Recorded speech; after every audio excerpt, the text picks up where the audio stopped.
Welcome to A Seat at the Table, the CAST podcast on women's empowerment across the Middle East. The podcast will host solutions-oriented women and provide them the platform to share practical advice, insights, and takeaways. Hello, I'm Rim Maghribi.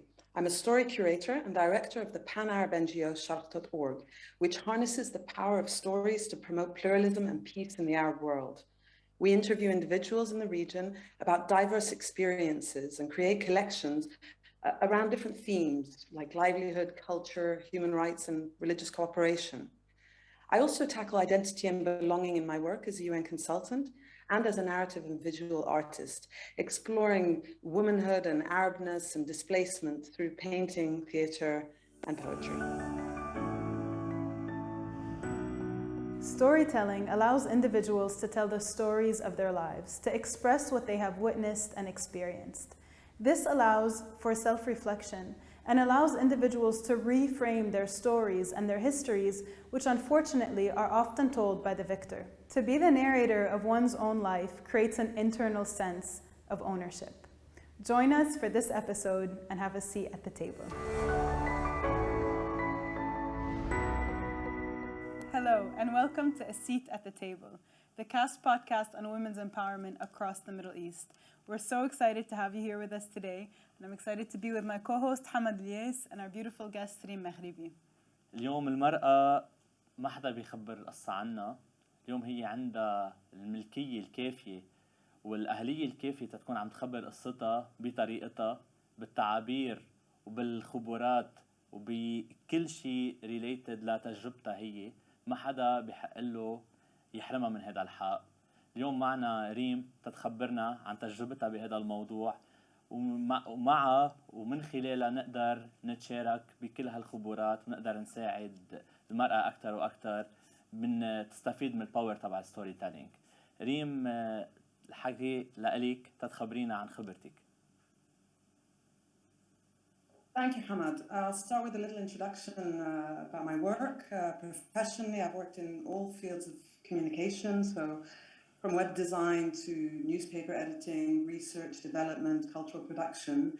And my personal identity is somewhat as diverse. It incorporates many elements. I was born and raised in London to politically active and engaged parents. So I grew up with a strong sense of duty towards the Arab community, and that started to take shape in the form of a magazine as an Arab diaspora. But then I felt the calling and I moved to Syria, and after that Lebanon, and worked in Libya and Qatar, and basically in search of my people and my purpose. And so the concept of identity has always fascinated me, and more recently through Sharq.org, the organization I run, and in partnership with the Konrad Adenauer Foundation, for the past 6 years we've been exploring Syrian identity, the impact of conflict and migration, and policies on that identity. So yeah, that's a little summary.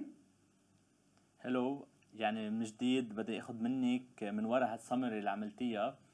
اليوم بمجال السياسي المرأة عندها تحديات كتير بتواجهها، من صور نمطية، من ادعاءات كاذبة، من bad marketing. كيف برأيك المرأة فيها تواجه التحديات؟ Well, in your introduction, you spoke very hopefully about the fact, as you presented it, that women now cannot be denied their voice and expressing it. Unfortunately, that's not yet true. We are getting closer, but it's not just policy and politics that prevents women from being engaged.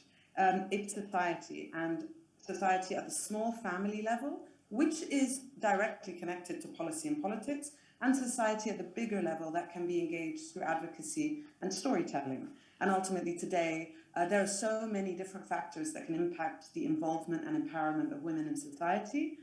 Today we're focusing on storytelling, and that's what Sharq does. We interview people, or we record them telling their stories about very specific experiences, so that we can start to build a picture of what it's like to be a woman in Syria, or a woman in the Arab world, or a young woman in Lebanon. So each collection has its purpose, but it encourages women and men, we interview both, to consider their role in society, their experiences, to somewhat critically think about them and share those with others. And so I think that applies to all society and women in particular, encouraging them by asking them to share their story and critically reflect on it. That's already step number one. And as you know, in the Arab world, people, youth, adults, men, women have not been encouraged to critically think, because that would go against the power structures that be. And so now, through a lot of civil society activism that has really been amazing, encouraging, and very positive the past decade, things are changing. More people and women are being heard. Would you mind sharing some of the projects or some of the transformations that have happened on the back of storytelling or through the process of storytelling? Absolutely. I can tell you about a particular initiative that we were engaged in with the Konrad Adenauer Foundation. So we interviewed about 200 Syrians living in the host countries. Mostly they were in Turkey and Lebanon. We interviewed them about life in Syria before 2011. The purpose being that war changes memory. It does, and we really wanted to document as many personal accounts of life in that beautiful country before the conflict. And so half those stories were by women. We were also very careful to be representative in terms of ethnicity and religion and geography and education level. So we had a real diversity of stories. And when reading them, so you interview someone, you record it, you transcribe it, and then we published online audio and in book, etc. And in the process of going through all those stories, we realized that there was a very interesting, bigger story to be told about women in Syria. As you know, in many non-Arab countries, they have a very simplistic view of what it means to be a woman in the Arab world. We are incredibly powerful. I mean, I think of my mother and my grandmother and her mother. They were very powerful, dominant women in the family. But no, many of them weren't educated, were denied access to education, and yet still a force. So in any case, we're reading through and listening to these stories, and we decided to explore further. First, we wrote a research paper, so literature review, something that would be interesting to journalists and academics and policymakers. But we also wanted to go back to the people, the Syrian women, whom we had interviewed, and people like them and communities across the world of Syrian women, and engage them and thank them and piece that story together. So some wonderful writers took it upon themselves to write a script. So we wrote a script, and it's called I Am Not a Vase, Ana Mou Mazhariya, and that is a quote from one of the women whose story we had documented, who told us that as a teenager she asked her teacher for advice, and the teachers told her, oh, don't worry about it, education's not important for you, your fate is to be a vase. But she meant by that a decorative object, a beautiful wife to her husband. And this woman's answer was, no, I am not a vase. And that was a very empowering thought. That was a thread throughout the play. That was a thread throughout the play. Not that we wanted just this one story of success. There were many, some that were considered empowered and empowering, others that found ways around challenges. So we wrote this script while at the same time training Syrian refugee women living in Shatila, Beirut, in acting skills, in skills for expression and being on stage, and then consulted them about the script. And ultimately we put on a production, and we put it on in 5 different places in Lebanon. So Beirut for a certain type of people, those who like going to culture, have access to different theaters. And then we went to NGOs in the Baqa, in Saida, in the north, and most of the people who, and once the 1-hour performance was done, women stood up from the audience and they said, that's me, that's my story. So when we talk about storytelling, there's a whole process involved, and it's not just telling a story, it's documenting it, it's identifying what the story should be, it's finding the people who want to share. So you're talking about skills building, community engagement, advocacy, research, team building. I mean, I don't do any of this on my own. There's always a big team, and it's one of the most amazing experiences to learn from others. And, you know, we offer training to professionals or young professionals or people eager working in civil society in how to produce an oral history collection. And then they go and conduct the interviews. And so they, as interviewers, have come back to us and said, but I've learned so much about what it means to be a woman in Syria or to be a Syrian. I didn't know this person, these ideas were part of my makeup, my identity. So all the coin, the interviewees, the people we are interviewing, have never really been asked for their opinion before. So there are many topics they have not critically thought about. And so it's been really empowering for them. We ask them a question, we don't guide the answer, and they have to think about it, and it's okay, you take your time. And the answers that come up, they look around, they're like, I said that, I thought that. Because as you know, critical thinking is not promoted in the region.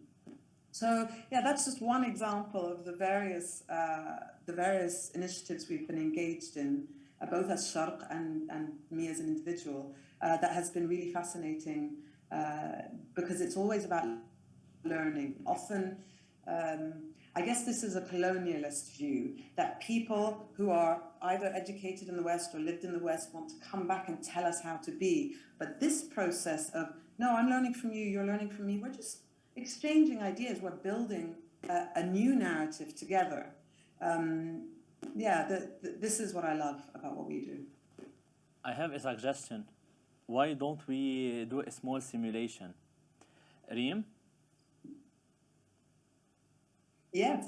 Yes. Let us take an example of a young girl, a young scholar who wants to run for elections, but she's underprivileged and she doesn't know her worth. How can you as organization support her building a better story? Well, Hamad, your timing is perfect there. We've actually just launched an initiative called Collectiva Surya, and in partnership with the Konrad Adenauer Foundation. And the intention there is to create a collectiva of women, both young and more experienced, so they can work together to interview each other, because we said that process of interviewing is very empowering and empowers critical thinking. So we'll then have an oral history collection. Then we will not be teaching them through lectures. We will be guiding them through practical work to create an advocacy campaign and a research paper that relates to the value of women and women's engagement in politics and peace building. And this has been very well documented internationally by various agencies and think tanks. And I think it's quite obvious the role of women. We're more than 50% of the global population. Therefore, we must have something to contribute. That is not to say it has to be the same as men, but both our experiences, our skills need to be engaged for society, the whole of society, to thrive.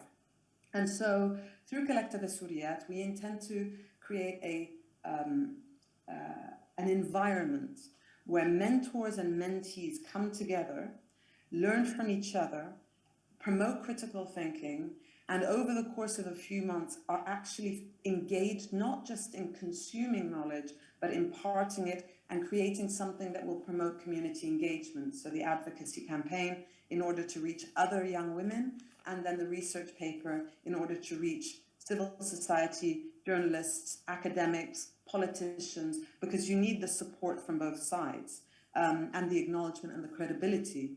And so that's what we would do in that instance. That's what we are doing in this instance. It's really beautiful that you mention, like, the scope of the project is amazing, because something as intimate and familiar to us as storytelling, you see how it's directly related to state building and community building. And it would actually be really interesting to hear a little bit more about your projects and how that relates to everything that you've mentioned. I mean, if we can go a little bit deeper into how the narrative of one person actually shapes a state. Yes, 100%. So one of the very first collections we worked on was about human rights abuses in Libya during the Gaddafi era. So this was developed in 2012, soon after the revolution turned into a civil war, and the results of it were very bloody and messy. And everybody started talking at that point. I mentioned earlier that war, that memory is affected by war and conflict, understandably so. And that's what was happening in Libya. People started talking about the good old days of Gaddafi, because now, obviously, we were in a civil war and it was very messy. I say we because I personally have roots in Syria, Libya, and Palestine, but I feel Arab. So every Arab country I'm connected to because we have shared culture and shared language. But that's a segue. Also because I believe in the power of people and collaboration, and I think we can do that really well if we practice it, and it's encouraged in the region. But yes, to go back, Libya, we interviewed people about their human rights abuses. So we were basically documenting testimonies because we wanted to remind the public that before this war, this bloodshed, this anger, this lack of communication, there was 42 years of oppression. So let's not wish for the good old days of Gaddafi. Let's acknowledge them for what they are. They were 2 generations of denial of rights. And so we documented various types of rights, human rights abuses, men and women equally, different geographies. And so then that became a book, and also everything we produce as Sharq.org is published under Creative Commons license. So we invited journalists to use the stories. Each interview was about an hour and a half, but we summarized it to 5 minutes for the online version. But there were some academics and journalists who took the original interviews and used them to produce their own works. And so we as Sharq very much have in every project the oral history element, because we want to promote the sense of story ownership, the sense of engagement. If you, as a young Lebanese woman, think about a young woman in Tunisia, straight off the bat, you might not think you have a lot in common or to learn from each other. But when you hear each other's stories, you understand each other despite differences in accent. You realize that our colonialist past is very similar and impactful, that our religious and ethnic identities are varied, but also there's so much that is shared just from the fact that almost every Arab country is multi-ethnic and or multi-religious. It's in the act of sharing these stories, people consuming them, having dialogues. The Libya project within a week had over 40,000 engagements on Facebook. Now, I will never measure the success of a project based on social media engagement. However, it's an easy quantitative example to say people were eager to hear stories and to comment and to engage in that. And so on a policy level, there were people when they were building the new government in Libya who referred to the stories and engaged in parliament using stories of human rights abuses, individual stories, because you can escape numbers, but you can't escape the fact that you are human, and you, if you have empathy, which most people do, at least to some degree, you will be impacted. You will come to see it as your own struggle, or that your child or your parent may have suffered or could in future suffer. It just creates that connection. When we had spoken before the episode aired, we also talked about how when people engage in the storytelling process, something in them awakens, something in them changes, and they start to see their own stories differently. And I just want to push a little bit harder to link this inner transformational process with what ends up being the activity of community building and state building. So if you could tell us a little bit more about what you've seen through your projects, I think that would be really helpful. Okay. I'll start from the very beginning. When we first got involved heavily in oral histories, we brought in an expert. That expert happened to be British, not an Arab. Now we've trained quite a few Arabs. They are present and available. But Rob was a wonderful knowledge sharer. And however, given the background of freedom of expression in the UK and in Europe, his advice was your first question should be as open as possible when you're encouraging somebody to speak. And we sat and we thought about it, open as possible. So if we want to document a story about music, you want to tell them, what's your relationship with music? And I told him, I don't think that's going to work in this region because people are skeptical and afraid, understandably so, because political or government monitoring in many Arab countries is a very real thing, surveillance and censorship and whatnot. And so I said, if we make it very broad, they're going to wonder, A, what's the right answer, because they always want to please people, and B, what do they want from me? Suspicion. So we said, I think it needs to be as specific as possible, a relation, like a specific instant in time, you're the first memory of a song you heard. And Rob was wonderful about it. He said, yeah, because there's the idea of not being arrogant, of realizing you don't know everything, you don't know different cultures. And so that's what we started doing, very, very specific with questions. And then you follow, interviewing it's not an easy thing to do. 1 hour can tire you if you're doing it properly because you're listening. So step one, the interviewee feels heard. And knowing this region, people have not felt heard. That's why 2011 was such a big explosion of expression and excitement, because people suddenly felt heard. Everyone around the world wanted to know, what do these people in the Arab world, what do they have to say? And that was exciting and empowering, empowering for the revolution en masse, millions of people, and empowering for the individual. And so with time, over the course of the interview, the 1 or 2 hour interview, you can see that people relax a bit more, because at first they're either thinking, I want to please the interviewer, what do they want me to say? Like they need a sound bite, or what do they want from me? So building trust, that's why we actually have a lot of time spent in pre-production. People think, you just go, you interview someone, it's done, you transcribe. But if you want authenticity, credibility, trust, build a relationship with these people, which we must, because we are hoping to not represent them, but give them the space to represent themselves. And so longevity in the relationship is also very important.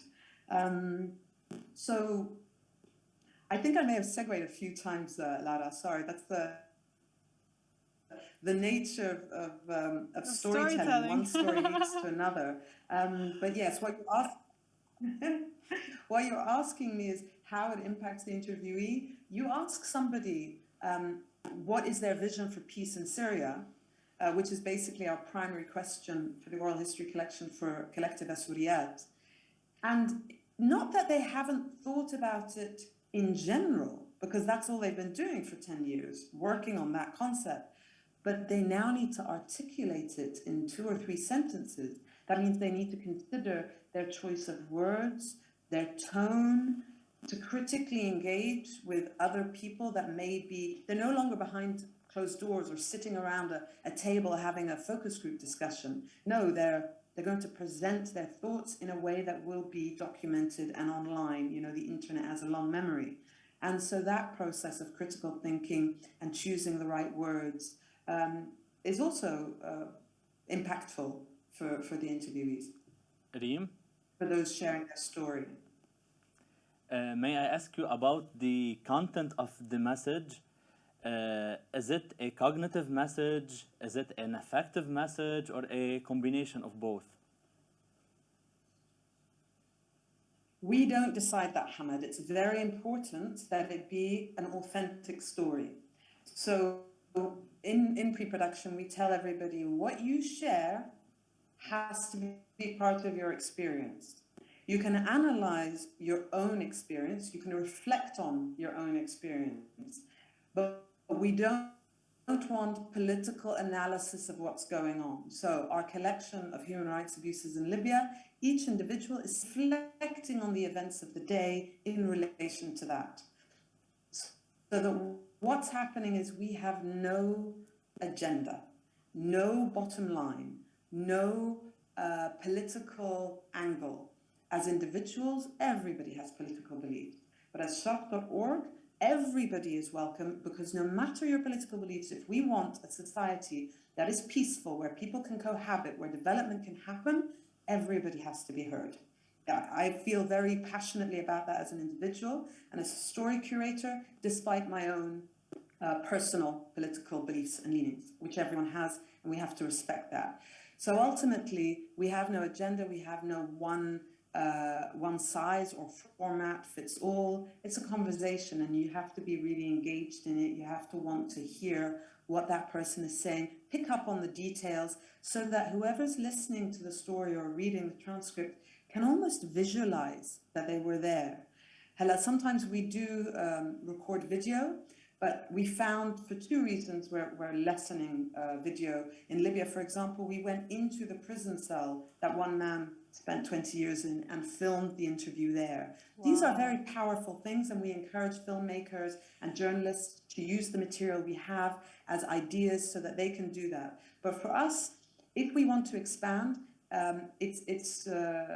it's more efficient for us to record 100 audio stories than try to create 10 beautiful video stories. And then we let the professionals in filmmaking and journalism, etc., do the rest of it. So yeah, that's in summary, Hamad, no agenda, just personal stories that create connections and build empathy. Beautiful. You also mentioned something really interesting about storytelling and the relationship of storytelling. It seems like there are two parts to it. One, there's telling the story, but then it also sounds, from what you're saying, that the person who's listening, the person who is acting as a soundboard, is equally as important in this equation that creates this inner transformation. And I wonder if you could tell us a little bit more about that. Yes, I mean, they're the third person, I suppose, or the third aspect of stories. The first is documenting them, so that relationship between interviewer and interviewee, and the research and the community engagement in order to get the right format and find the right people, etc. Then there's the interviewee, and as you say, Lara, there's the listener. And how a listener is impacted depends on their own experiences. Words that will trigger me, stories, visuals, language that will trigger me to feel empathy or to completely understand what someone is saying or connect with that, will be different than the words and experiences that will trigger you to feel that way. And that's why we like collections, because, for example, we have collections that are planned in advance. So livelihoods in Lebanon, we interviewed Palestinians about a specific topic. Then we had belonging in the Syrian diaspora, but we also have tags. So all of our stories and stories by other people, documented by other researchers and third parties related to the Arab world, are published on tarihi.org. And now we use tags so that there can be dynamic collections created. So if you're interested in women and women's entrepreneurship, or women at work, or women in politics, there are tags for each of those, and they will bring together interviews, documented stories from various pre-planned collections and create a dynamic one. So yes, as a listener, I can source the content and stories that I'm particularly interested in, and I can hear them, and not all of them will necessarily resonate. That's why I really like the idea of collections. The reason they won't all resonate, as I said, depends on your background, your language, your vocabulary, your experiences, your childhood, where you're currently sitting, how you feel about yourself.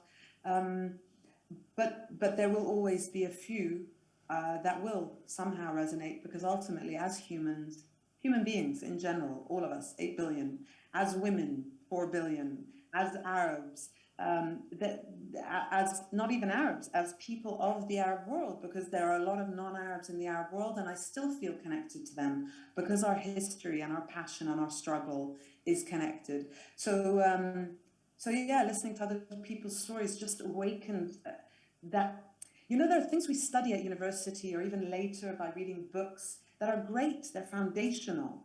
But unless you hear how an individual has lived their life and been impacted by them, I think there's something missing. And it's just simply called the human element. And storytelling is older than language. I mean, all these cave drawings are telling stories without words. So it's a language in and of itself that can be expressed in different ways. أنا هون برأيي إذا بنفوت شوي بالكونتكست اللبناني وتحديداً إذا عم نحكي بموضوع الخاص بالانتخابات وبالترشح للانتخابات، دايماً من أهين الأمور اللي واحد بيقدر يتعرض المرأة لها هي هالنيجاتيف ماركتينج أو هالستيريوتايبينج. يعني اليوم بنشوف نحن بالموضوع إذا بتسألي أي مسؤول بلبنان عن دور المرأة بمحل معين بيقول لك لا، المرأة ما فيها تكون بهالمنصب، المرأة ما فيها تاخد هالمسؤولية.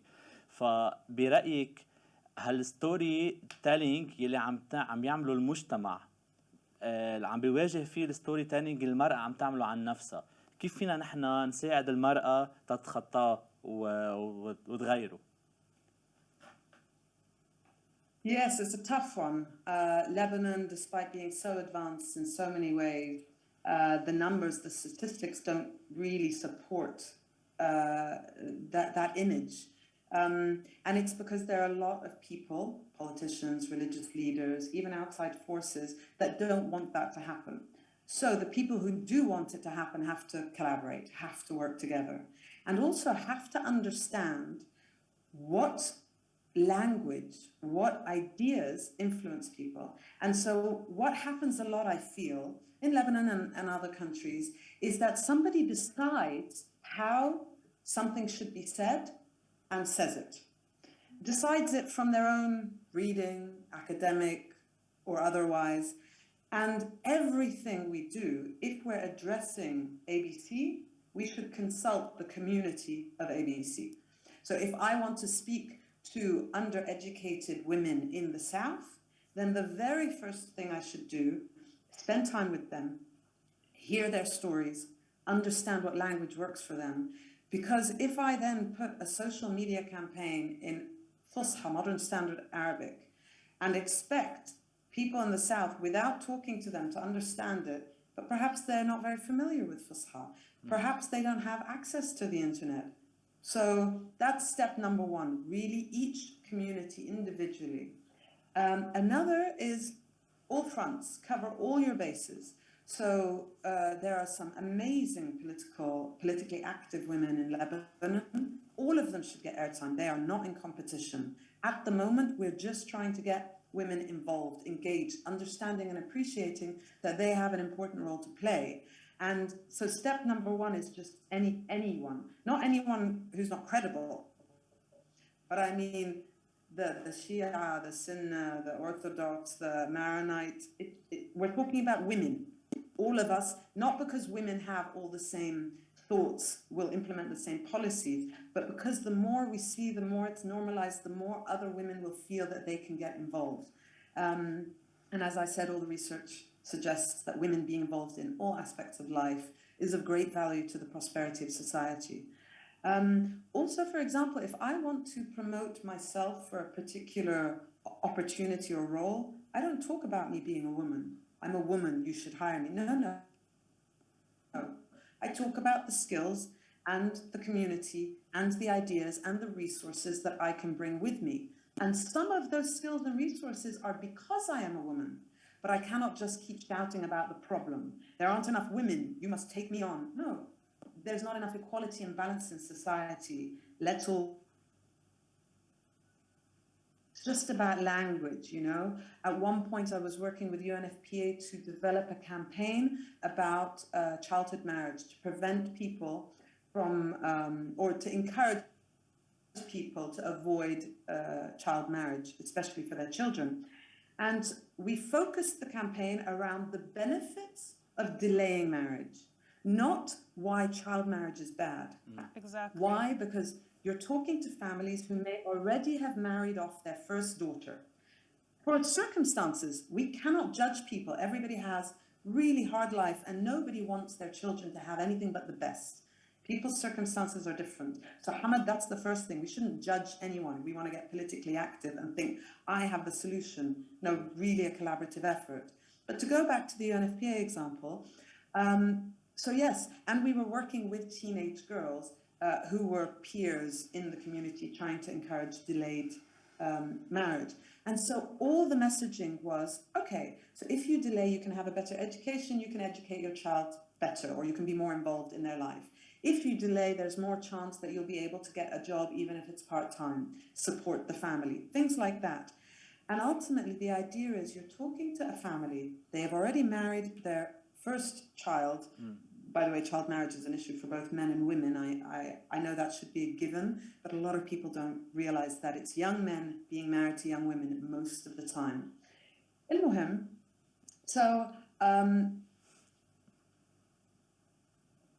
so yes, there are benefits to waiting, and if you tell somebody this is bad, if you marry off your child, this is bad, but they've already married off their first daughter, then you've lost them. They don't want to listen to you because you make them feel bad. Your message makes them look like bad people. So it's also in finding the way to communicate with someone that you're not preaching to them, you're just giving them ideas and tools that they may not have considered. With some of our other guests, one of the themes that kept coming up is this inner belief. You know, this inner belief that you can change, this inner belief that you are worthy. Some of our guests are using language like, you know, if there's a table, find your chair and just make a seat at the table. Do it. Don't worry about it.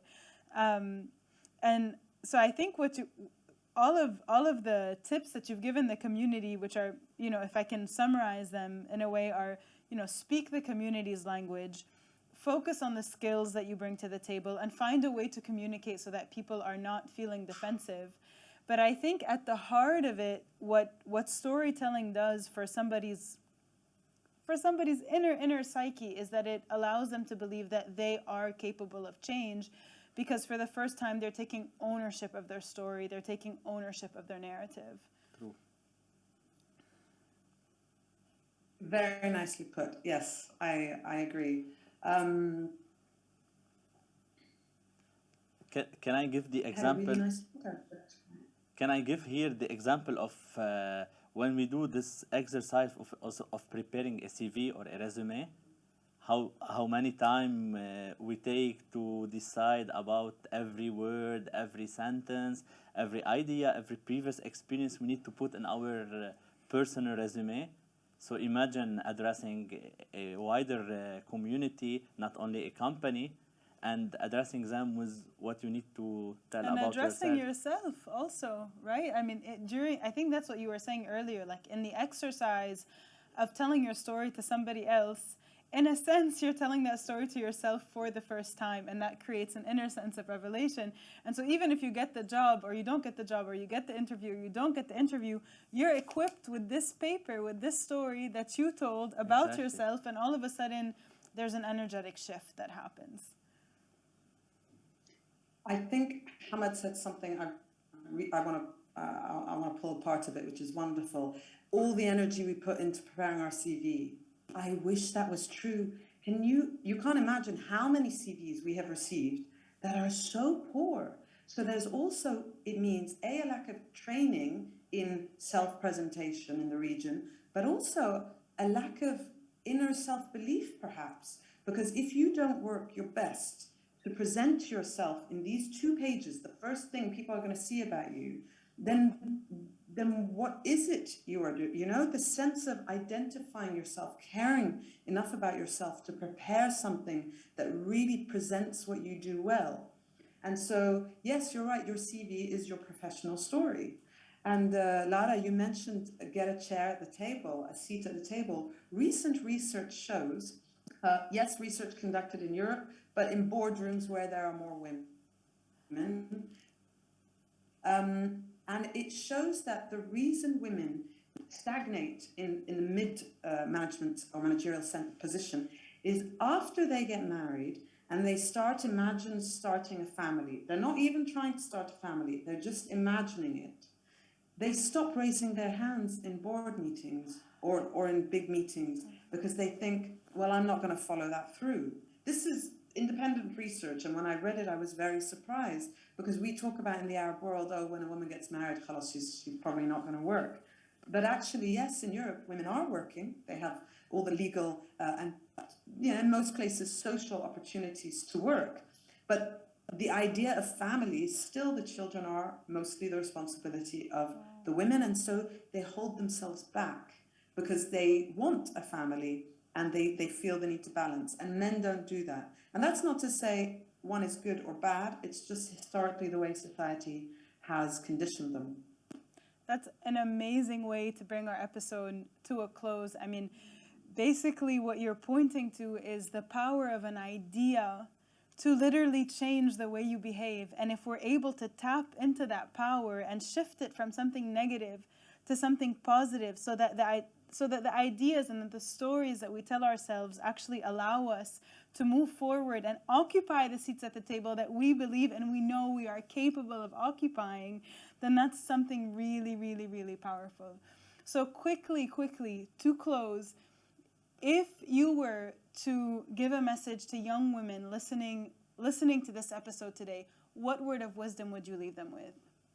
I would encourage them to be supportive of each other, because that's one of the things I recall was my weakness in my 20s. I felt like I was in competition with anyone and everyone and myself. And as soon as I embraced collaboration, I found productivity and creativity and strength. Thank you so much for this wonderful episode. Reem, thank you for joining us over Zoom, and we hope to see you someday here in studio. Thank you so much for this episode. Thank you for having me. Thank you.